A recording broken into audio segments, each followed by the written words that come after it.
제 이름은 박현숙이고 올해 66세입니다. 지금부터 들려드릴 이야기는 제 인생을 완전히 바꿔놓은 일입니다. 남편 김영수의 장례식은 제 인생에서 가장 조용한 날이었습니다. 바로 그곳, 그의 무덤 앞에서 모르는 번호로부터 온 메시지 하나가 제 온몸에 한기를 몰고 왔습니다. 나는 살아있다. 관 속에 있는 건 내가 아니야. 손이 떨리며 답장을 보냈습니다. 당신은 누구세요? 돌아온 답변이 제 숨을 멎게 했습니다. 말할 수 없어. 그들이 지켜보고 있어. 우리 아들들을 믿지 마. 그 순간 제 영혼이 반으로 찢어졌습니다. 관 앞에 서 있는 민준이와 도연이 제 친아들들의 이상하게 침착한 표정을 바라보며 세상이 무너져 내렸습니다. 뭔가 잘못되었습니다. 그들의 눈물은 억지스러웠고 포옹은 얼음처럼 차갑기만 했습니다. 42년간 영숙은 제 동반자였고 제 피난처였으며 제가 살아가는 이유였습니다. 제가 24살 때 작은 마을 봄내동에서 만났죠. 우리는 같은 좁은 골목길에서 자라며 소박한 꿈을 나눴습니다. 저는 아픈 어머니를 돌보기 위해 남의 집 청소 일을 했고 영수는 아버지께서 물려주신 작은 가게에서 자전거를 수리했습니다. 가난했지만 행복했습니다. 돈으로 살 수 없는 것이 있었거든요. 진짜 사랑 말입니다. 처음 그가 저에게 말을 건넨 날을 기억합니다. 화요일 아침이었어요. 저는 바래진 초록색 원피스와 낡은 신발을 신고 시장으로 걸어가고 있었습니다. 그가 기름때 묻은 손으로 가게에서 나와 저에게 부끄러운 미소를 지었는데 그 순간 저는 그에게 빠져버렸어요. 안녕하세요, 현숙 씨? 자전거 점검이 필요하세요? 자전거가 없었지만 그와 대화하기 위해 핑계를 만들어냈죠. 그 대화는 마을 광장 큰 느티나무 아래에서의 데이트로, 그 다음엔 영원한 사랑의 약속으로, 마침내 희망으로 가득 찬 소박한 결혼식으로 이어졌습니다. 처음 몇 년은 힘들었습니다. 함석 지붕이 있는 방 2개짜리 집에서 살았어요. 비가 오면 집안 곳곳에 물통을 놓고 빗물을 받아야 했지만 우리는 행복했습니다. 영수는 해가 뜰 때부터 질 때까지 가게에서 일했고 저는 동네 아줌마들 옷을 만들어줬어요. 민준이가 태어났을 때 제 심장이 터질 것처럼 기뻤습니다. 아버지의 큰 눈과 제 미소를 닮은 아름다운 아기였어요. 2년 후 도현이도 똑같이 완벽하게 태어났습니다. 저는 세상 모든 사랑으로 그들을 키웠고 제 필요보다 그들을 위해 희생했습니다. 영수는 훌륭한 아버지였어요. 일요일마다 강에 낚시하러 데려가고 손으로 물건을 고치는 법을 가르치고 잠자리에서 이야기를 들려주곤 했죠. 저는 그들을 먹이고 입히고 울 때 달래주었습니다. 우리는 화목한 가족이었어요. 아니, 그렇다고 믿었죠. 아이들이 자라면서 상황이 바뀌기 시작했습니다. 큰아들 민준이는 어릴 때부터 야심이 있었어요. 왜 우리가 이렇게 가난하게 사는지, 왜 다른 가정처럼 자동차가 없는지 물어보곤 했죠. 도연이는 늘 그랬듯 형을 따라했습니다. 민준이가 18살이 되었을 때 영수가 가게 일을 제안했지만 그는 경멸스럽게 거절했습니다. 아버지처럼 손 더러워지는 일은 싫어요. 저는 중요한 사람이 될 거예요. 그 말은 영수에게 깊은 상처를 줬지만 그는 저에게 말하지 않았어요. 밤마다 마루에 앉아 슬픈 표정으로 별을 바라보는 그를 보곤 했습니다. 아들이 그의 일뿐만 아니라 삶의 방식 전체를 거부한 거였어요. 세월이 지나고 놀랍게도 민준이는 사업계에서 이름을 알리게 되었습니다. 도시의 부동산 회사에 취직했고 도연이도 곧 따라갔어요. 둘 다 돈을 벌기 시작했는데 영수와 제가 평생 본 적 없는 큰돈이었습니다. 처음엔 너무 자랑스러웠어요. 제 아들들이 우리가 이루지 못한 것을 성취하고 가난에서 벗어나 더 나은 삶을 만들어가는 것 같았거든요. 하지만 조금씩 그 기쁨은 슬픔으로 변했습니다. 방문은 뜸해지고 전화는 짧아졌습니다. 와도 비싼 차를 타고 멋진 양복을 입고 와서 투자와 부동산 이야기만 하곤 했어요. 우리를 바라보는 눈빛에는 연민과 부끄러움이 이상하게 섞여 있었습니다. 엄마, 어느 날 민준이가 가끔씩 오는 방문에서 말했어요. 아버지하고도 좋은 곳으로 이사 가세요. 이 집은 너무 낡았어요. 맞는 말이었지만 그 집에는 우리의 모든 추억이 있었습니다. 아들들을 키운 곳이고 수천 끼의 식사를 함께한 곳이고 함께 늙어간 곳이었어요. 멋있지는 않았지만 우리 집이었습니다. 언제나 지혜로운 영수가 제게 말했어요. 현수가, 돈이 우리 애들을 변하게 했어. 이제 우리론 부족한가 봐. 저는 그 말을 믿고 싶지 않았어요. 그들의 부재를 정당화하고 짧은 전화를 합리화하고 어긴 약속들을 변명했습니다. 바쁘게 인생을 만들어가고 있으니까 언젠간 우리가 키운 사랑스러운 아이들로 돌아올 거야. 하지만 마음 깊숙이 영수 말이 맞다는 걸 알고 있었어요. 남편을 잃기 훨씬 전에 아들들을 잃었다는 것을. 다만 우리가 그들에게 얼마나 낯선 존재가 되었는지 몰랐을 뿐입니다. 가장 극적인 변화는 민준이가 도시 출신 여자 제스민과 결혼하면서 시작됐습니다. 그녀는 우리의 소박한 생활 방식에 대한 경멸을 숨기지 않았어요. 처음 집에 왔을 때 우리 마루에 푹푹 빠지는 하이힐을 신고 제가 평생 가진 모든 것보다 비싸 보이는 우아한 빨간 드레스를 입고 나타났습니다. 만나서 반가워요. 억지로 미소를 지으며 손끝만 내밀어 인사했어요. 그녀의 눈은 우리의 초라한 집을 훑으며 저를 작게 만드는 표정을 지었습니다. 저녁 식사 때 제스민은 제가 정성껏 준비한 음식을 거의 건드리지 않았어요. 미트로프를 접시에서 이리저리 굴리고 닭고기를 작게 잘랐지만 거의 먹지 않았습니다. 민준이는 전에는 부끄러워 한 적 없던 것들을 계속 사과했어요. 다음에는 식당에 모시고 가겠어요. 제가 들을 수 없다고 생각하며 제스민에게 속삭였지만 저는 다 들었습니다. 그 말 하나하나가 제 심장을 칼로 찌르는 것 같았어요. 도연이는 여전히 독신이었지만 형과 똑같이 거리를 두는 태도를 취했습니다. 특별한 날에만 와도 늘 서둘러 떠나려는 것 같았어요. 우리와 대화하는 중에도 계속 전화를 받아 거래를 성사시켰습니다. 엄마, 가봐야 해요. 내일 아침 일찍 중요한 회의가 있거든요. 가족 유료일은 먼 추억이 되었습니다. 크리스마스는 차갑고 격식적으로 변했어요. 아들들은 우리가 필요 없는 비싼 선물을 가져와 2~3시간 머물다가 눈에 띄는 안도밤으로 떠나곤 했습니다. 영수와 저는 서로를 위로하며 홀로 늙어갔습니다. 그는 손에 예전만한 힘이 없어도 계속 가게에서 일했고 저는 눈이 예전 같지 않아도 바느질을 계속했어요. 성공한 아들들에게 아무것도 요구하지 않는 것을 자랑스럽게 여기며 적은 수입으로 살아갔습니다. 현수가 제일 슬픈 게 뭔지 알아? 어느 날 밤 마루에서 커피를 마시며 영수가 말했어요. 그들이 돈을 가진 게 문제가 아니야.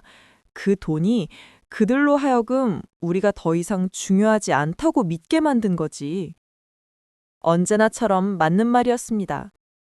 제 아들들은 단순히 경제적으로만 변한 게 아니었어요. 마음이 변한 거였습니다.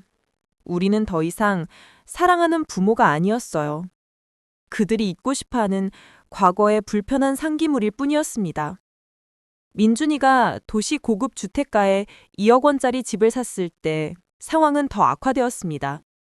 도현이도 곧 1억 5천만 원짜리 고급 콘도에 투자했어요. 갑자기 우리 아들들은 우리가 상상도 할 수 없는 재산의 소유자가 되었습니다. 이 집을 팔고 요양원에 이사 가시는 게 어때요? 제스민이 드문 방문 중에 제안했어요. 어르신들을 위한 아주 좋은 곳들이 있어요. 더 편할 거예요. 요양원이라는 단어가 뺨을 때리는 것 같았습니다. 40년간 우리 집을 꾸미고 이런 사랑으로 아들들을 키운 후에 그들은 우리를 양로원에 보내려 했습니다. 우리는 요양원이 필요 없어. 영수가 언제나의 품위를 유지하며 대답했어요. 우리 집에서 잘 지내고 있으니까. 하지만 민준이와 도현이의 표정을 봤어요.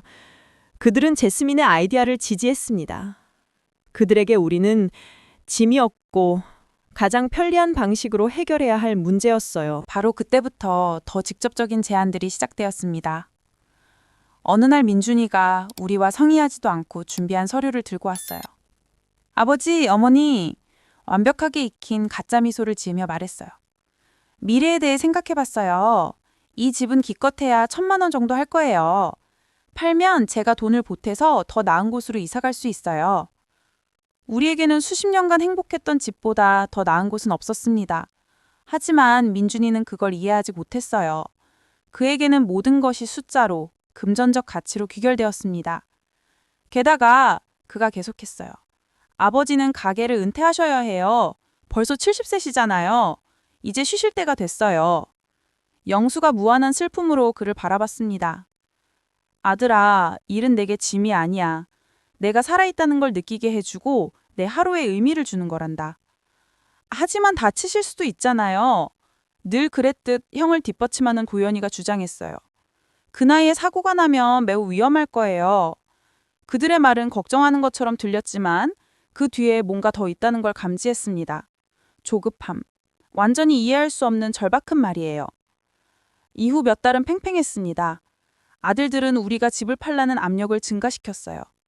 우리에게 말하지도 않고 부동산 중개인을 데려왔고 허가 없이 감정평가를 받았고 심지어 모든 사람에게 최선이 될 것에 대해 이야기하기 시작했어요. 봐요. 특별히 불편했던 어느 저녁 식사에서 민준이가 말했어요. 제스민이랑 저 곧 아이를 가질 계획이에요. 비용에 도움이 필요할 거예요. 집을 팔고 작은 곳으로 이사하면 그 돈이 조기 상옥이 될 수 있어요. 조기 상옥이요? 우리가 살아있는 동안 우리의 상옥을 요구하고 있었던 거예요. 그 뻔뻔함에 말문이 막혔습니다. 아들아, 네 어머니와 내가 죽으면 우리가 가진 모든 것이 너희들 것이 될 거야. 하지만 우리가 살아있는 동안 우리 결정은 우리 것이야. 고집 부리지 마세요. 이전에 본 적 없는 거칠음으로 도연이가 끼어들었어요. 이제 늙으셨어요. 과거에 계속 매달려 살 순 없어요. 그날 밤 그들이 떠난 후 영수와 저는 새벽까지 이야기했어요. 결혼 생활에서 처음으로 우리가 키웠다고 생각한 아들들이 우리가 생각했던 사람들이 아닐 가능성에 대해 논의했습니다. 뭔가 잘못됐어, 현수가. 제가 그의 눈에서 본 적 없는 걱정스러운 표정으로 남편이 말했어요. 이건 단순한 야심이나 조급함이 아니야. 이 모든 압력 뒤에는 뭔가 더 어두운 게 있어. 그의 말이 얼마나 깊이 맞았는지 상상도 할 수 없었어요. 제 친아들들이 우리 인생을 영원히 바꿔놓을 일을 계획하고 있다는 걸 상상할 수 없었습니다. 다가오는 비극이 운명의 사고가 아니라 제가 세상에서 가장 신뢰했던 두 사람이 세심하게 짜낸 음모라는 걸 몰랐어요. 민준이와의 마지막 정상적인 대화는 영수가 죽기 3주 전이었습니다. 제스민 없이 혼자 와서 평소보다 심각해 보였어요. 엄마, 어릴 때 그렇게 많이 아침을 먹었던 부엌 테이블에 앉으며 말했어요. 무슨 일이 있어도 도연이와 제가 항상 어머니를 돌볼 거라는 걸 알아주세요. 그때는 그 말이 안심이 되었지만 지금 영수의 무덤 앞에서 그 말을 기억하니 등골이 서늘합니다. 왜 무슨 일이 있어도라고 했을까요? 제가 모르는 무엇을 그는 알고 있었던 걸까요? 모든 것을 바꾼 사고는 화요일 아침에 일어났습니다. 영수는 40년 넘게 매일 하던 것처럼 일찍 가게로 나갔어요. 저는 부엌에서 그가 좋아하는 점심, 미트로프와 으깬감자를 준비하고 있을 때 절박함이 느껴지는 전화벨이 울렸습니다. 박현숙 여사님? 모르는 목소리가 물었어요. 기념병원에서 전화드립니다. 남편분이 심각한 사고를 당하셨어요. 즉시 오셔야 합니다. 그 말들이 잉크와 물처럼 제 머릿속에 번졌습니다. 세상이 멈췄어요. 다리가 젤리가 되어 문틀을 잡고 서 있어야 했습니다. 무슨 일이에요? 괜찮아요? 살아있어요? 중환자실에 있어요? 여사님, 가능한 한 빨리 와주세요. 병원까지 가는 길은 몽롱한 밤 악몽이었어요. 이웃 도리스 아주마가 운전해줘야 했는데 저는 너무 떨어서 열쇠도 제대로 잡을 수 없었거든요. 가는 내내 제 마음은 일어나는 일을 받아들이기를 거부했습니다. 영수는 조심스럽고 일에 꼼꼼한 사람이었어요. 어떻게 이런 일이 일어날 수 있을까요? 병원에 도착했을 때 민준이와 도현이가 이미 와 있었습니다. 아무도 그들에게 알리지 않았는데 놀라웠어요. 적어도 제가 알리지는 않았거든요. 하지만 절망적인 상황에서 그런 세부 사항에는 신경 쓰지 않았어요. 엄마, 민준이가 진짜 같아 보이는 힘으로 저를 안으며 말했어요. 아버지 상태가 심각해요. 의사들 말로는 가게에서 기계가 폭발했대요. 심한 화상과 외상성 뇌 손상을 입었어요. 도현이의 눈은 빨갛지만 그의 표정에서 뭔가 어색한 게 느껴졌어요. 아버지 때문에 괴로워하는 사람이라기보다는 중요한 소식을 기다리는 사람 같았습니다. 아버지를 볼 수 있을까요? 절망적으로 물었어요. 직계 가족만 한 번에 한 명씩 최대 5분만요. 간호사가 설명했어요.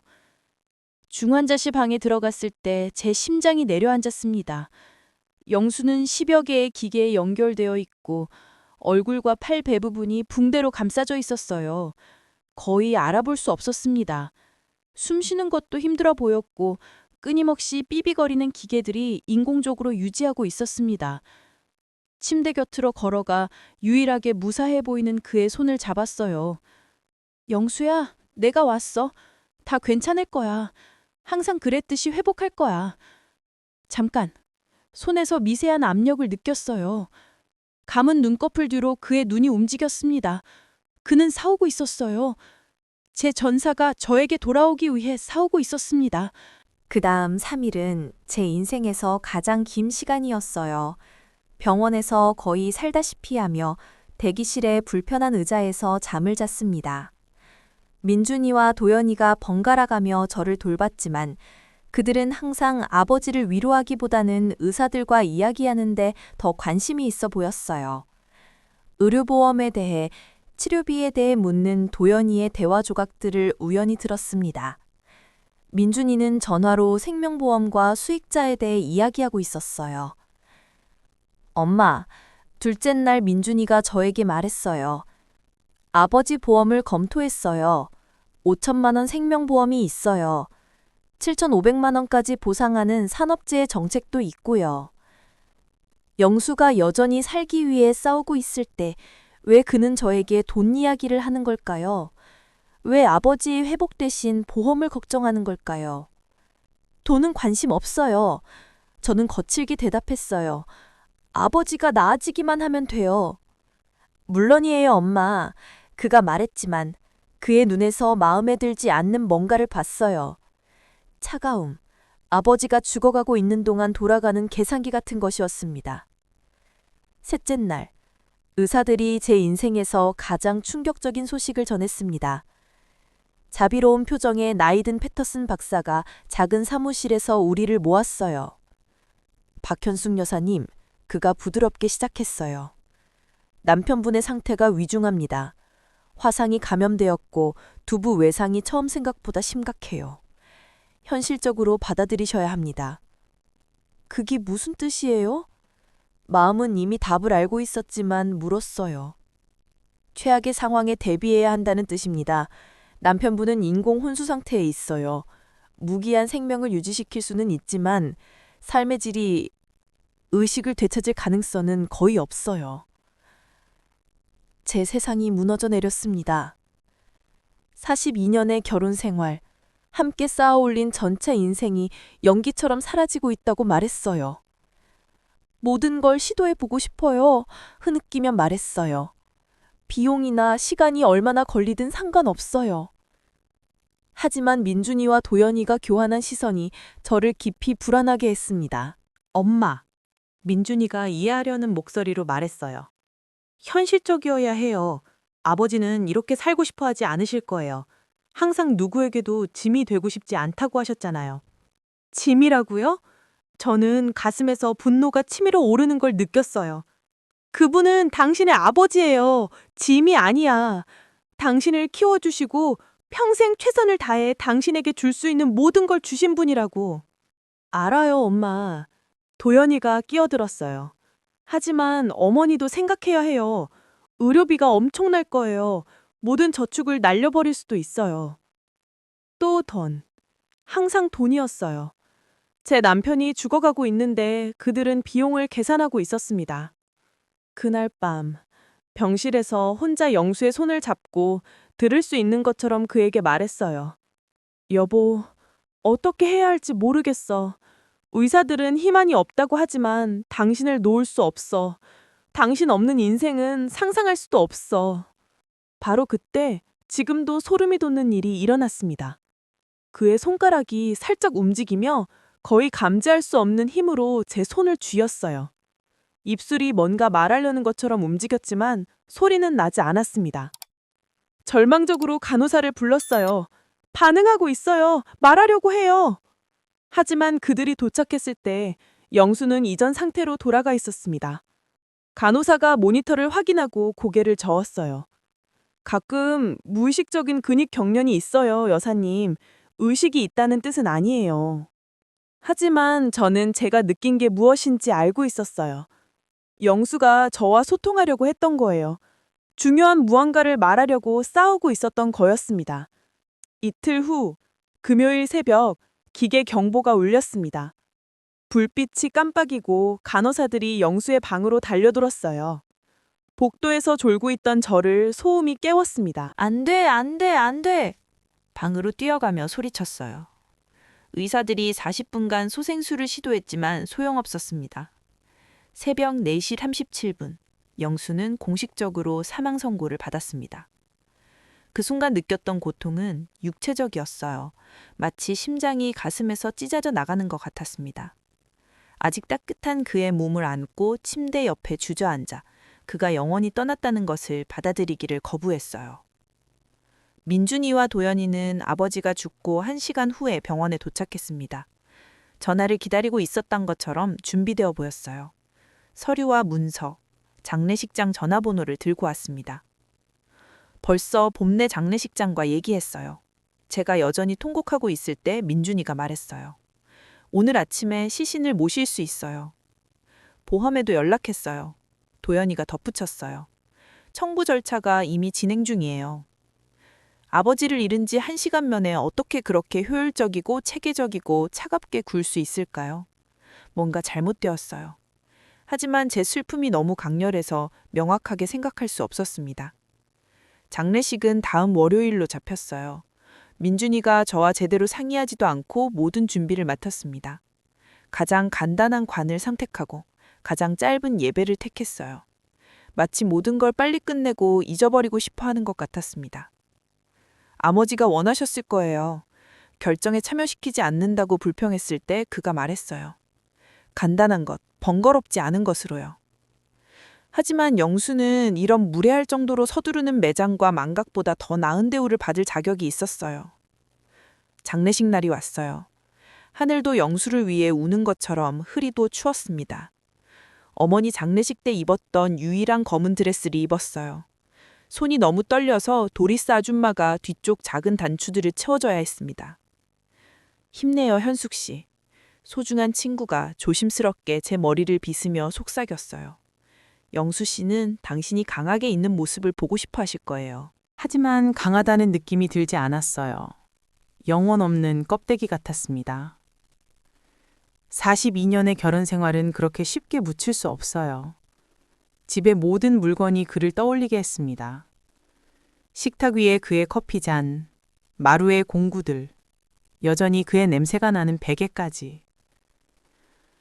공동묘지에 도착했을 때 참석한 사람이 그렇게 적은 것에 놀랐습니다.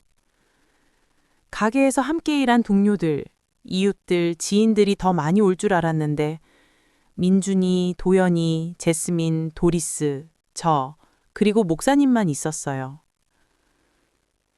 같은 마을에서 70년을 살며 많은 사람들을 도왔던 분의 장례식 치고는 이상하게 텅 비어 있었습니다. 가게 사람들은 어디 있어요? 민준이에게 물었어요.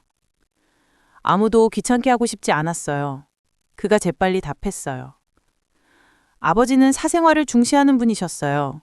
조촐한 것을 선호하셨을 거예요. 하지만 그건 사실이 아니었어요. 영수는 공동체를 사랑했습니다. 이웃들을 챙겼어요. 그들이 작별 인사를 하러 오는 것을 원했을 거예요. 왜 민준이는 모든 걸 이렇게 비밀스럽고 성급하게 만들기로 결정했을까요? 예배 중에 이상한 감정적 분리로 아들들을 지켜봤습니다. 민준이는 상황에 맞는 엄숙한 표정을 하고 있었지만 눈은 계속 시계를 향했어요. 도연이는 불안해 보였고 더 중요한 할 일이 있는 것 같았습니다. 제스민은 검은 베일 뒤에서 몰래 핸드폰을 확인했어요. 이렇게 아버지에게 작별을 고하는 거였어요. 조급함과 산만함으로 말이죠. 목사님이 영원한 생명과 마땅한 안식, 하나님과의 재회에 대해 말씀했어요. 산산조각난 제 마음에는 그 말들이 공허하게 느껴졌습니다. 영수가 평안히 쉬는 것을 원하지 않았어요. 저와 함께 집에 와서 계속 함께 늙어가고 매일 저녁 마루에서 커피를 마시기를 원했습니다. 관에 흙을 뿌릴 시간이 되었을 때 제 다리가 서 있기를 거부했어요. 도리스가 제가 통제할 수 없이 흐느끼는 동안 저를 지탱해줘야 했습니다. 흙이 나무에 떨어지는 소리는 최종적이고 결정적이고 절망적이었어요. 바로 그 순간 남편의 무덤 곁에 서 있을 때 제 핸드폰이 진동했습니다. 모르는 번호에서 온 문자 메시지였어요. 나는 살아있다. 관 속에 있는 건 내가 아니야. 심장이 멈춘 것 같았어요. 글자들이 환상을 보는 것처럼 눈앞에서 춤췄습니다. 슬픔 때문에 정신을 잃는 건가요? 떨리는 손으로 당신은 누구세요? 라고 답장했어요. 즉시 답이 왔습니다. 말할 수 없어. 그들이 지켜보고 있어. 우리 아들들을 믿지 마.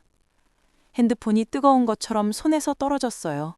도리스가 몸을 굽혀 주우려 했지만 급하게 막았습니다. 다른 누군가가 그 메시지들을 보게 할 수 없었어요. 무슨 일이 일어나고 있는지 이해할 때까지는요. 괜찮으세요, 어머니? 걱정스러운 표정으로 다가오는 민준이가 물었어요. 저는 그를 응시하며 그의 얼굴에서 어떤 단서라도 찾으려 했어요. 그의 눈은 진실해 보였지만 이제 모든 몸짓, 모든 말, 모든 표정이 의심스러워졌습니다. 괜찮아요. 거짓말을 하며 핸드폰을 가방에 넣었어요. 그냥 집에 가고 싶어요. 돌아가는 길에 그 메시지들을 머리에서 지워낼 수 없었어요. 누군가 제 인생의 최악의 순간에 잔인한 장난을 치고 있는 걸까요? 아니면 정말로 영수가 살아있을 가능성이 있는 걸까요? 하지만 그가 살아있다면 누구를 묻은 거죠? 그리고 그가 죽었다면 우리 아들들에 대한 구체적인 내용을 쓸 만큼 우리 삶의 세부 사항을 아는 사람은 누구일까요? 그날 밤, 이제 무덤 같은 느낌의 집에서 혼자 지난 며칠간의 모든 세부 사항을 다시 검토했어요. 처음부터 영수의 사공은 이상했습니다. 민준이 말로는 가게에서 기계가 폭발했다고 했는데 영수는 그곳의 모든 나사와 전선을 알고 있었어요. 정비에 꼼꼼하고 안전에 강박적이었습니다. 게다가 누구도 알리지 않았는데 아들들이 어떻게 그렇게 빨리 병원에 올 수 있었을까요? 병원은 저에게 먼저 전화했어요. 제가 응급 연락처였거든요. 제가 알기 전에 그들은 어떻게 사고를 알았을까요? 그리고 돈 문제가 있었어요. 첫날부터 민준이와 도연이는 이 순간을 기다리고 준비한 것처럼 보험과 수혜자에 대해 이야기했습니다. 영수의 서류를 확인해 보기로 했어요. 오래된 나무 책상에서 그는 금속 상자에 모든 중요한 서류를 보관했습니다. 보험, 집문서, 가게 서류, 모든 게 거기 있었어요. 민준이가 언급했던 5천만 원 생명보험을 찾았어요.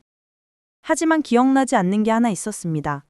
불과 6개월 전에 정책이 업데이트되어 보상이 500만 원에서 5천만 원으로 증가되어 있었어요. 왜 영수가 생명보험을 늘렸을까요? 그런 변경에 대해 제게 언급한 적이 없었는데 더 중요한 건 누가 그렇게 하라고 제안했을까요? 계속 찾아보니 더욱 불안한 걸 발견했어요. 제가 알지 못하는 산재보험이 그의 죽기 불과 2개월 전에 가입되어 있었습니다. 직장에서의 사고사에 대한 7,500만 원 보상이었어요. 총 1억 2,500만 원. 우리 같은 가족에게는 거금이었지만 양심 없는 누군가에게는 충분히 유혹적인 돈이기도 했어요. 핸드폰이 다시 진동했어요. 같은 모르는 번호에서 또 다른 메시지가 왔습니다. 은행 계좌를 확인해봐. 누가 돈을 옮겼는지 봐. 이번에는 주저하지 않았습니다. 장난치는 사람이라기에는 너무 많이 알고 있었습니다. 보험에 대해 알고 있고, 제 아들들에 대해 알고 있고, 우리와 아주 가까운 사람만이 알 수 있는 세부 사항들을 알고 있었기 때문이에요. 다음 날, 30년간 계좌를 유지해온 은행에 갔어요. 우리를 영원히 알고 지낸 매니저 김 과장님이 진심 어린 조의를 표했습니다. 현숙 씨, 영수 씨 일로 정말 안타까워요. 좋은 분이셨는데요. 고맙습니다, 과장님. 계좌를 확인하러 왔어요. 재정 상황을 파악해야 해서요. 그가 지난 6개월간의 은행 명세서를 보여줬어요. 본 것이 저를 얼어붙게 했습니다. 지난 3개월 동안 저축계좌에서 큰 금액이 인출되어 있었어요.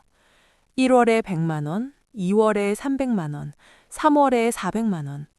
제가 모르는 사이에 옮겨진 돈이었습니다.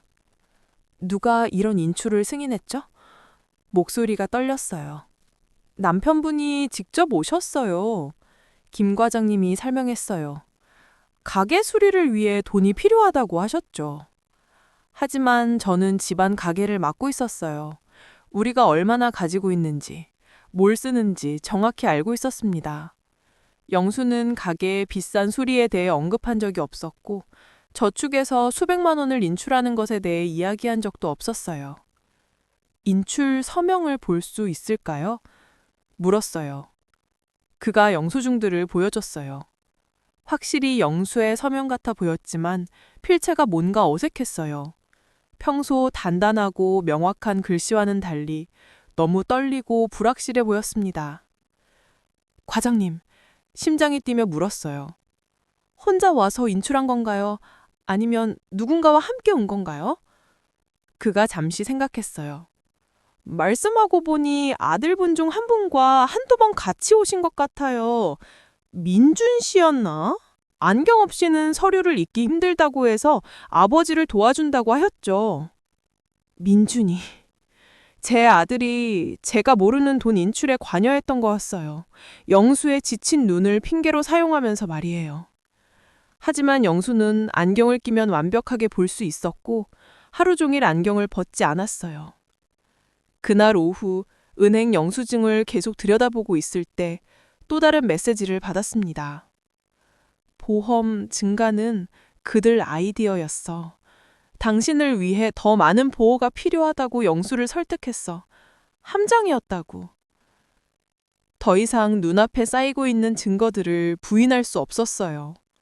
신비롭게 증가한 보험, 무허가 돈 인출, 제가 모르는 거래에서의 민준이의 차명은 아버지의 고통스러운 시간 동안에 그의 수상한 효율성, 차가움. 하지만 저를 공포로 떨게 한 질문은 그들이 정말로 영수의 죽음을 계획했다면 어떻게 했을까? 그리고 이 메시지를 보내는 사람이 누구일까 하는 것이었어요. 이 사람이 어떻게 일어난 일에 대해 그렇게 많이 알고 있을까요? 이어지는 며칠이 의심과 불신의 악몽이 되었어요. 민준이의 모든 미소, 도연이의 모든 포옹, 모든 조이의 말이 뭔가 사악한 것을 숨기는 가면처럼 느껴졌습니다. 하지만 제 마음속에 형성되고 있는 끔찍한 진실을 받아들이기 전에 더 많은 증거가 필요했어요. 핸드폰으로 신비한 번호에서 계속 메시지가 왔습니다. 영수의 가게로 가봐. 그의 책상을 봐. 당신이 못 본 것들이 있어. 영수가 사고를 당한 이후로 처음으로 가게에 가기로 결정했어요. 민준이는 기계가 폭발했다고 했습니다. 하지만 그곳에 도착했을 때 예상했던 것과는 완전히 다른 걸 발견했어요. 가게는 이상하게 깨끗했어요. 그런 심각한 사고가 일어났던 현장치고는 너무 깨끗했습니다. 벽에는 화상 자국이 없었고 잔해도 없었고 그런 파괴의 흔적이 전혀 없었어요. 폭발했다는 기계가 어디 있지? 혼자 중얼거렸어요. 가게 곳곳을 살펴봤지만 모든 기계가 제자리에 있었고 완벽하게 작동했어요. 용접기, 컴프레서, 전기톱, 모든 게 손상되지 않은 상태였습니다. 그렇다면 사고의 원인이 무엇이었을까요? 영수의 책상에서 소름 끼치는 것을 발견했어요. 그의 손글씨로 쓰인 메모가 죽기 3일 전 날짜로 되어 있었습니다. 민준이가 더 많은 보험이 필요하다고 계속 고집한다. 현숙이를 위한 거라고 하지만 뭔가 느낌이 안 좋다. 그의 의도는 신뢰할 수 없다. 그 메모 아래에는 또 다른 메모가 있었어요. 도연이가 사인할 서류들을 가져왔다. 가게를 현대화하는 거라고 하는데 무엇에 관한 건지 이해가 안 건다. 왜 이렇게 급한 거지? 제 남편은 의심하고 있었어요. 우리 아들들의 사악한 의도를 직감했지만 저에게 말하기 전에 죽었던 거였습니다. 계속 찾다가 제 이름이 적힌 봉인된 봉투를 발견했어요. 떨리는 손으로 열었습니다. 영수가 쓴 편지였어요. 사랑하는 현수가, 네가 이걸 읽고 있다면 나에게 무슨 일이 생긴 거다. 최근 몇 달 동안 민준이와 도연이에게서 이상한 변화를 느꼈어. 우리 돈에, 보험에, 집을 파는 것에 대해 너무 관심이 많아. 제스민이가 그들에게 많은 압력을 가하고 있어. 어제 민준이가 내 나이에는 어떤 사고든 치명적일 수 있으니 안전에 더 신경 써야 한다고 말했어. 왜인지 모르지만 그 말이 위협처럼 들렸어. 사랑해, 현수가. 나에게 무슨 일이 생기면 누구도 맹목적으로 믿지 마. 우리 아들들조차도. 편지가 손에서 떨어졌어요. 영수는 자신의 죽음을 감지하고 있었던 거예요. 모성애에 눈이 멀어 놓친 신호들을 그는 보고 있었던 겁니다. 그날 밤 민준이가 저를 찾아왔어요. 와인 한 병과 이제는 완전히 가짜 같아 보이는 미소를 짓고 있었습니다. 어머니, 미래에 대해 생각해 봤어요. 저에게 묻지도 않고 자신의 잔에 와인을 따르며 말했어요. 보험금이 이미 처리 중이에요. 1억 2,500만 원이 될 거예요. 정확한 금액을 어떻게 알아요? 순진한 척하며 물었어요. 아버지의 보험 서류를 도와드렸거든요. 어머니가 편안하게 살 수 있을 만큼 충분한 돈을 확보하고 싶어 하셨어요. 거짓말이었어요. 영수는 보험을 늘리고 싶어 하지 않았습니다. 그 자신의 메모에 따르면 민준이가 압력을 가한 거였어요. 그 돈으로 뭘 하라고 생각해요? 그의 반응을 주의 깊게 지켜보며 물었어요.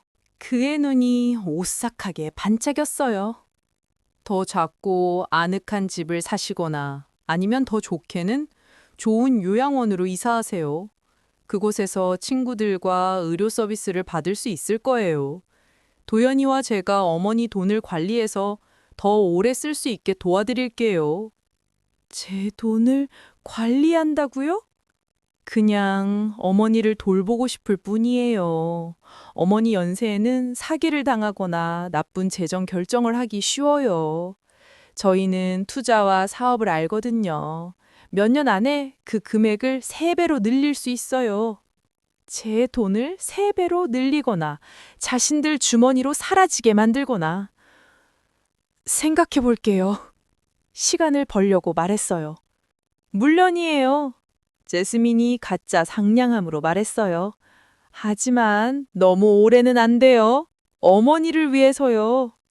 그들이 떠난 후 부엌에 앉아 분노와 두려움에 떨었어요. 제 친아들들, 제 살과 피가 아버지를 살해했을 뿐 아니라 이제 제게 남은 모든 것을 훔치려고 계획하고 있었던 거예요. 그날 밤 이전 것들보다 긴 메시지를 받았어요. 현숙 씨, 저는 이강민이라는 사립탐정입니다. 영수 씨가 민준이와 도연이를 의심해서 죽기 3주 전에 저를 고용했어요. 그들이 아침 커피에 메탄올을 섞어 그를 독살했습니다. 모든 걸 계획하는 그들 대화에 음성 증거가 있어요. 내일 오후 3시에 골목 카페로 오세요. 뒤쪽 테이블에 앉으세요. 제가 거기 있을게요. 드디어 그 메시지들을 누가 보냈는지, 그리고 더 중요하게는 남편의 죽음에 대한 정의를 얻는 데 필요한 증거를 갖게 될 거였어요. 하지만 시간이 많지 않다는 것도 알고 있었어요. 민준이와 도연이가 본색을 드러냈으니까요. 빠르게 행동하지 않으면 그들이 영수의 목숨값으로 돈을 쓰는 동안 저는 요양원에 갇힐 거였어요. 전쟁이 시작된 거였어요. 비록 제가 두 무자비한 남자들에 맞서는 66세 여자였지만 그들이 갖지 못한 걸 갖고 있었어요. 진실 말이에요. 그리고 진실은 조만간 언제나 밖으로 나오는 법이죠. 다음 날이 왔어요. 신경과 기대감으로 가득 찬 하루였습니다. 중요한 경우에 입던 가장 정중한 보라색 드레스를 신중하게 선택했어요. 필요한 답을 줄 수 있는 사람을 만날 거라면 어떤 폭로에도 준비되어 있어야 했습니다. 오후 2시 30분에 조심스럽지만 결연한 발걸음으로 골목 카페로 걸어갔어요. 모든 그림자가 의심스러워 보였고 거리의 모든 사람이 제 아들들이 보낸 스파이일 수 있었습니다. 카페는 적당히 붐볐어요. 지시받은 대로 바로 뒤쪽 테이블로 갔습니다. 카모마일 차를 주문하고 기다렸어요. 손이 낡은 나무 테이블 위에서 살짝 떨렸습니다. 정확히 3시에 50대의 남자가 제 테이블로 다가왔어요. 키가 크고 회색 머리에 지적인 눈과 심각하지만 친절한 표정을 하고 있었습니다. 팔 밑에 갈색 폴더를 들고 있었어요. 박현숙 여사님, 낮은 목소리로 물었어요. 고개를 끄덕였어요. 아직 목소리를 믿을 수 없었거든요. 이강민입니다. 영수 씨 일로 정말 유감입니다. 좋은 분이셨어요. 그가 제 맞은편에 앉아 테이블 위에 폴더를 놓았어요. 보여드릴 것들을 보시기 전에 듣고 보실 것이 매우 고통스러울 거라는 걸 알아주세요. 준비되셨나요? 당신의 첫 번째 메시지를 받은 이후로 준비하고 있었어요. 제가 가진 줄 몰랐던 단호함으로 답했어요. 강민 씨가 폴더를 열고 작은 녹음기를 꺼냈어요. 영수 씨가 한 달 전에 저를 찾아왔어요. 아들들의 행동에 걱정된다고 하시면서 비밀리에 조사해달라고 고용하셨죠. 재생 버튼을 눌렀어요. 그렇게 익숙하고 소중한 영수의 목소리가 우리 사이의 작은 공간을 채웠습니다. 강민 씨, 나에게 무슨 일이 생기면 그것은 사고가 아닐 거라는 걸 알아주세요. 민준이와 도연이가 생명보험을 늘리라고 압력을 가하고 있어요. 어제 민준이가 현숙이를 더 잘 보호하기 위한 거라고 하면서 서류를 가져왔는데 읽어보니 그들에게 직접 이익이 되는 조항들도 있더라고요. 심장이 빨라졌어요. 영수의 목소리를 듣는 것은 몇 분간 그를 되찾는 것 같았지만 그의 말들은 제 최악의 의심을 확인시켜줬어요. 녹음이 계속됐어요. 도연이가 제 일상에 대해 이상한 질문들을 해요. 아침에 뭘 먹는지, 몇 시에 집을 나서는지, 현숙이가 가게에 같이 오는지 물어봐요. 걱정해서 그런다고 하지만 묻는 방식이 뭔가 걱정돼요. 강민 씨가 녹음을 멈췄어요. 이 대화는 그가 죽기 3주 전이었지만 더 최근의 것이 있어요. 또 다른 녹음을 재생했는데 이번에는 배경에서 민준이의 목소리가 들렸어요. 아니, 더 이상 기다릴 수 없어. 노인이 의심하기 시작했어. 어제 내가 왜 그의 보험에 그렇게 관심이 많은지 물어봤거든. 응, 메탄올은 이미 구했어. 심장마비나 뇌졸중 증상과 완전히 똑같아서 완벽하게 작동해. 아니, 엄마는 문제 없을 거야. 아빠가 죽고 나면 너무 충격받아서 우리가 원하는 대로 뭐든 할 수 있을 거야. 눈물이 볼을 타고 흘러내렸어요. 제 아들, 제 친아들의 목소리가 차갑게 아버지의 살인을 계획하고 있었던 거예요. 더 있어요. 강민 씨가 부드럽게 말했어요. 이것은 영수 씨가 죽기 하루 전 녹음입니다. 새로운 녹음이 시작되었어요. 이번에는 누군가와 통화하는 도연이의 목소리였어요. 모든 준비 끝났어. 내일 민준이가 아빠 커피에 메탄올을 넣을 거야. 의사가 추천한 특별한 비타민 보조제라고 말씀드렸어. 바보같이 의심 없이 마실 거야. 증상은 어지러움과 혼란으로 시작해서 시력 상실, 경련, 혼수 상태로 이어져. 의사들은 뇌졸중이나 심장마비로 생각할 거야. 독살이라는 걸 깨달을 때쯤에는 이미 너무 늦을 거야. 제 세상이 완전히 무너졌어요. 영수의 살인을 계획했을 뿐만 아니라 저를 공포에 떨게 하는 차가움으로 실행했던 거예요. 제가 품에 안고 돌봤던 아기들, 악몽에서 달래줬던 소년들이 어떻게 이렇게 끔찍한 일을 할 수 있을까요? 이 녹음들을 어떻게 얻었어요? 흐느끼며 물었어요. 영수 씨가 집에 도청 장치를 설치해달라고 요청했어요. 강민 씨가 설명했어요. 두려워했지만 정확히 무엇을 두려워하는지 모르셨어요. 집 전화와 다른 전략적 장소들에 설치했죠. 폴더에서 일련의 사진들을 꺼냈어요. 이것도 있어요. 시내에서 30분 거리의 철물점에서 메탄올을 산 민준이 사진이에요. 현금으로 결제하고 가짜 이름을 사용했지만 영상에 찍혔어요. 사진들에서 민준이가 작은 병을 들고 철물점을 나서는 모습이 선명하게 보였어요. 사진 날짜는 영수가 죽기 5일 전이었습니다. 그리고 이것도요. 강민 씨가 계속해서 더 많은 문서들을 보여줬어요. 지난 6개월간 민준이와 도현이의 재정 기록이에요. 수입에 비해 훨씬 많은 돈을 쓰고 있었어요. 민준이는 도시의 사채업자에게 7천만 원을 빚지고 있고 도현이는 도박빚이 4천만 원 있어요. 절망적인 상황이었죠. 모든 게 말이 되기 시작했어요. 영수의 살인을 동기화한 것은 단순한 욕심이 아니었어요. 재정적 절망이었던 거죠. 제 아들들은 파산 상태였고 아버지를 쉽고 빠른 도자 원천으로 본 거였습니다. 왜 영수 씨가 죽은 후 즉시 경찰에 가지 않았어요? 물었어요. 민준이와 도연이가 매우 똑똑하거든요. 병원에서 영수 씨를 담당한 의사를 매수해서 공식 진단을 바꿨어요. 독살 대신 직장사고 합병증으로 인한 신부전이라고 사망진단서에 나와 있어요. 그 의학적 증거 없이는 제 녹음만으로는 유죄 판결에 충분하지 않을 수도 있었거든요. 하지만 이제 모든 증거가 함께 있잖아요. 고통과 결의가 섞인 채로 말했어요. 맞아요. 그리고 한 가지 더 알아야 할 것이 있어요. 피가 얼어붙었어요. 뭔가요? 당신 아들들이 당신도 죽이려고 계획하고 있었어요. 강민 씨가 마지막 녹음을 재생했는데 이번에는 민준이와 도연이의 목소리가 함께 들렸어요. 아빠 보험금을 받고 나면 엄마도 없애야 해. 민준이가 말했어요. 의심하거나 다른 누군가가 엄마에게 아이디어를 넣을 위험을 감수할 수 없어. 어떻게? 도연이가 물었어요. 아빠와 같은 방법으로. 하지만 이번에는 우울증으로 인한 자살처럼 꾸밀 수 있어.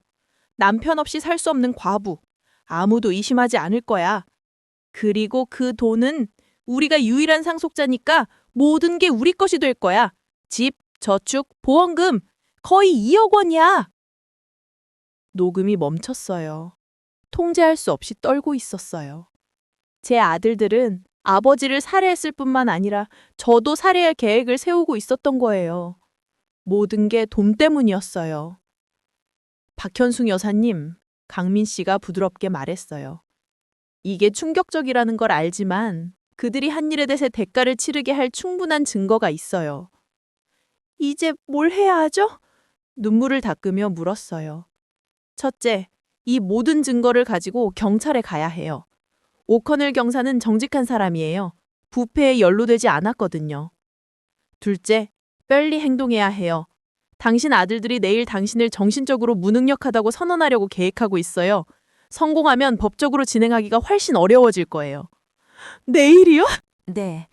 오늘 아침 전화 통화를 감청했어요. 내일 오전 10시에 밀러 판사와 만나서 정신능력 상실 절차를 시작하기로 했어요. 테이블에서 일어나며 몇 주 만에 느껴보지 못한 결의를 느꼈어요. 그렇다면 오늘 밤 행동해야겠네요. 맞아요. 강민 씨가 확신했어요. 하지만 먼저 보여드리고 싶은 게 하나 더 있어요. 폴더에서 마지막 사진 한 장을 꺼냈어요. 제가 알아보지 못하는 의료 클리닉을 나서는 영수의 모습이었어요. 죽기 3일 전에 남편분이 도시의 클리닉에서 종합 건강검진을 받았어요. 결과는 완전히 건강하다는 거였어요. 심장질환의 징후도 없고 혈압도 정상이고 모든 게 완벽했어요. 이것으로 그의 죽음이 자연적인 건강 문제가 아니라 독살 때문이었다는 게 확실히 증명돼요.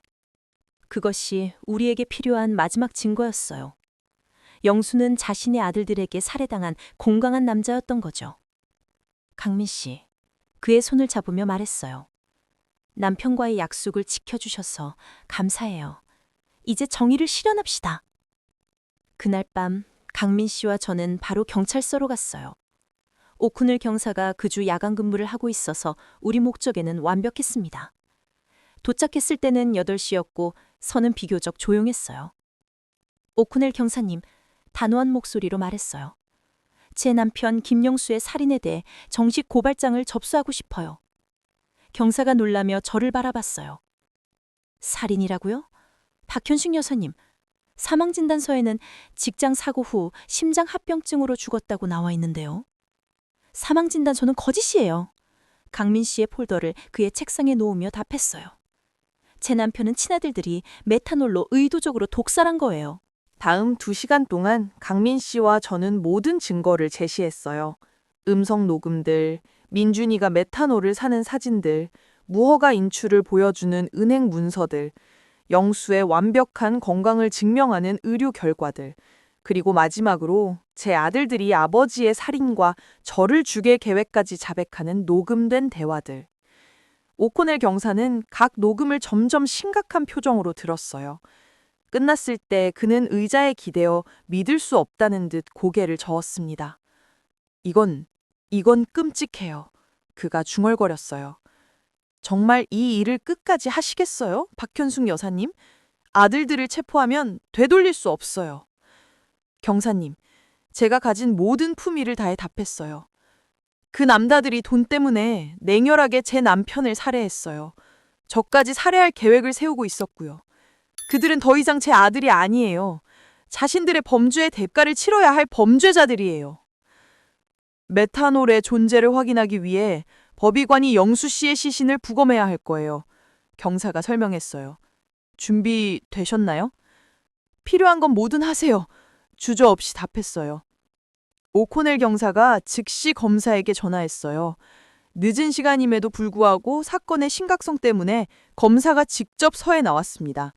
모든 증거를 검토한 후 그는 즉시 민준이와 도연이에 대한 체포영장을 승인했어요. 새벽에 진행하겠습니다. 검사가 우리에게 설명했어요. 그들이 추가 증거를 없애기 전에 모든 증거를 확보해야 해요. 강민 씨가 그날 밤 저를 집까지 데려다 줬어요. 혼자 계셔도 괜찮으세요? 걱정스럽게 물었어요. 괜찮아요. 답했어요. 제가 발견한 모든 것 이후에는 더 이상 두렵지 않아요. 제 편에 정의가 있으니까요.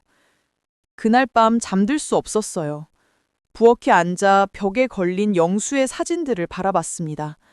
그의 죽음 이후에 처음으로 고통만 느끼는 게 아니었어요. 슬픔과 만족감이 이상하게 섞인 감정을 느꼈어요.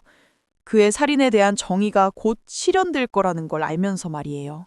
오전 6시에 전화가 왔어요. 민준이었어요. 엄마, 도연이 집으로 지금 당장 와주세요. 끔찍한 일이 일어났어요. 무슨 일이에요? 걱정하는 척하며 물었어요. 직접 설명하는 게 나을 것 같아요. 제발 빨리 와주세요. 함정이라는 걸 알고 있었어요.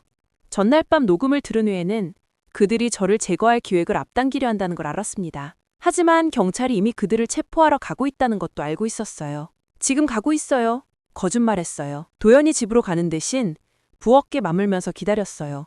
오전 7시 30분. 창원으로 여러 대의 경찰차가 다른 방향으로 제 아들들의 집을 향해 가는 걸 봤습니다. 다음 1시간 동안 핸드폰이 계속 울렸어요. 먼저 민준이, 그 다음 도연이. 둘 다 제가 어디 있는지 묻는 점점 절망적인 목소리였지만 어떤 전화도 받지 않았어요. 오전 9시. 오코네 경사가 제 문을 두드렸어요. 박현숙 여사님, 민준이와 도연이를 체포했어요.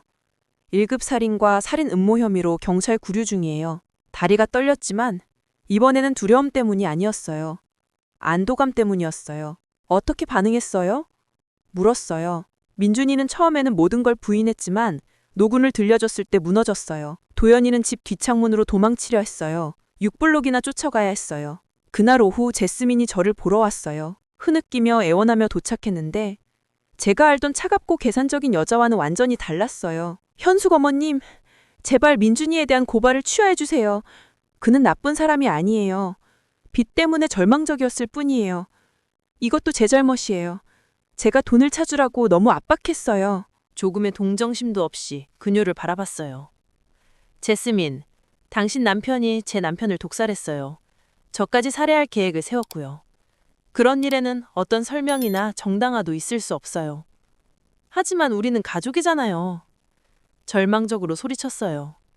이게 가족에게 어떤 영향을 미칠지 생각해보세요. 가족은 돈을 위해 영수를 죽이기로 결정한 그날 죽었어요. 차갑게 답했어요. 이제 제 집에서 나가주세요. 3일 후 영수의 시신 부검이 시행되었어요. 검사 결과는 강민 씨가 발견한 것을 정확히 확인해줬습니다.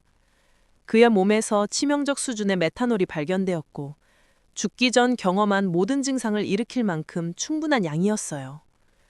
사건은 마을 전체에 화제가 되었습니다. 두 아들이 돈 때문에 친아버지를 살해했다는 걸 아무도 믿을 수 없었어요. 지역 신문들은 이를 10년 만에 가장 잔혹한 범죄라고 불렀습니다. 재판날이 도착했어요. 법정은 완전히 꽉 찼습니다. 이미 살인자 아들들의 사건이라고 알려진 이 사건을 취재하러 여러 지역 신문 기자들이 왔어요. 가장 좋은 검은 드레스를 입고 법정에 앉았습니다. 수갑을 찬 민준이와 도연이가 주황색 죄수복을 입고 들어왔을 때 제 심장이 다시 한번 찢어졌지만 더 이상 그들에게 동정심을 느끼지 않았어요. 검사가 녹음들을 하나씩 재생할 때마다 법정은 절대적인 침묵에 빠졌어요. 그들이 저를 죽일 계획까지 논의한 녹음이 나올 때는 방청석에서 몇몇 사람들이 충격에 숨을 헐떡였어요. 증언할 차례가 되었을 때 다리는 떨렸지만 마음은 명확했어요. 전 그들과 좋은 관계라고 생각했어요. 민준이와 도연이를 직접 바라보며 답했어요. 사랑으로 키웠거든요. 그들의 안녕을 위해 모든 걸 희생했어요. 그 사랑과 희생이 남편 살해의 이유가 될 줄은 상상도 못했어요. 3일간의 재판 후 배심원단이 판결을 내렸어요. 1급 살인 혐의에 대해 피고인들을 유죄로 판결합니다. 판사가 즉시 선고했어요.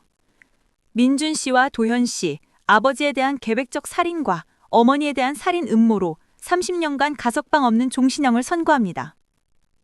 그 말을 들었을 때 어깨에서 거대한 무게가 벗겨지는 걸 느꼈어요.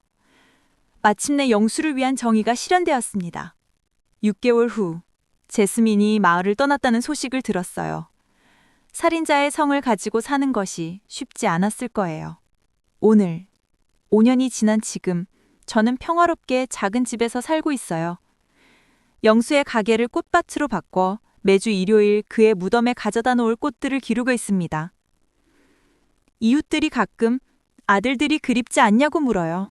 답은 복잡해요. 그들이 어렸을 때의 모습은 그립지만 그 아이들은 영수가 죽기 훨씬 전에 이미 죽었어요.